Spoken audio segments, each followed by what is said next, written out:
Hi hello నమస్తే welcome to my channel. By channel కొత్తగా చూస్తున్నట్టయితే ముందుగా సబ్స్క్రైబ్ చేసుకోండి. అలాగే నేను చెప్పే వీడియోస్ మాత్రం అందరికీ షేర్ చేయడమే. అయితే ఈరోజు మన టాపిక్ వచ్చేసి మన హరిహర వీరమల్లు సినిమా ట్రైలర్ గురించి. నాకు తెలిసినంతవరకు సినిమా ట్రైలర్ అయితే ఒక రేంజ్లో ఉంది అని చెప్పొచ్చు. అలాగే మన పవన్ కళ్యాణ్ గారి పర్ఫార్మెన్స్ అయితే ఒక పీక్స్ అని చెప్పొచ్చు. నాకు నిజంగా లిటరలీ నేను చాలా సినిమాల నుంచి చాలా రోజుల నుంచి నేను పవన్ కళ్యాణ్ గారి సినిమా ఎప్పుడు వస్తుంది అని చెప్పేసి ఎదురు చూస్తున్నాను. ఎందుకంటే ఆయన డిప్యూటీ సీఎం అయిన తర్వాత ఫస్ట్ టైం ఈ సినిమా చూడడము. నాకే కాదు అందరికీ ఇది ఫస్ట్ టైం అనే చెప్పచ్చు. అంటే ఒక హీరో తర్వాత రియల్ హీరో తర్వాత మళ్ళీ క్యారెక్టర్ హీరో అవ్వడం అంటే అది మామూలు విషయం కాదు.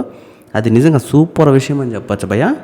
నిజం భయ్య, ట్రైలర్ చూసిన తర్వాత ఒక పీక్స్లో అనిపించింది నాకైతే. నేను ఏదో అనుకున్నా కానీ నాకు లిటరలీ చాలా అద్భుతంగా అనిపించింది భయ్య ట్రైలర్ మాత్రము. ఇంకోటి వచ్చేసి ఇది రియల్ స్టోరీ నుంచి పుట్టిన స్టోరీ భయ్య. నాకు అది ఇంకా ఎక్సలెంట్ అనిపిస్తుంది.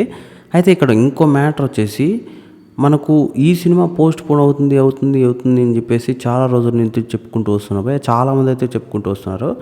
ఈసారి మాత్రం క్లారిటీ ఇచ్చేశారు ట్రైలర్ వదిలేసి. అసలు అందరికీ ఇది సస్పెన్స్ అనే చెప్పాలి భయ్య ట్రైలర్ అయితే మాత్రం. అంటే పవన్ కళ్యాణ్ గారి ఫ్యాన్స్కి అయితే ఇంకా సర్ప్రైజ్ అనే చెప్పాలి.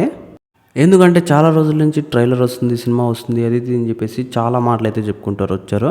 ఇప్పటికి ఒక 6-7 సార్లు అయితే సినిమా పోస్ట్ పోన్ అయింది భయ్య నాకు తెలిసినంతవరకు. అయితే ఇప్పుడు వచ్చేసి ఒక డేట్ అయితే ఇచ్చారు భయ్య. ఈ నెల 24వ తారీఖున అయితే సినిమా రిలీజ్ అవుతుందని చెప్పేసి, అది కూడా పక్కా రిలీజ్ అవుతుందని చెప్పేసి కూడా చాలామంది అయితే చెప్తున్నారు. అలాగే డైరెక్టర్ కూడా చెప్పేశాడు, క్లారిటీ ఇచ్చేశాడు.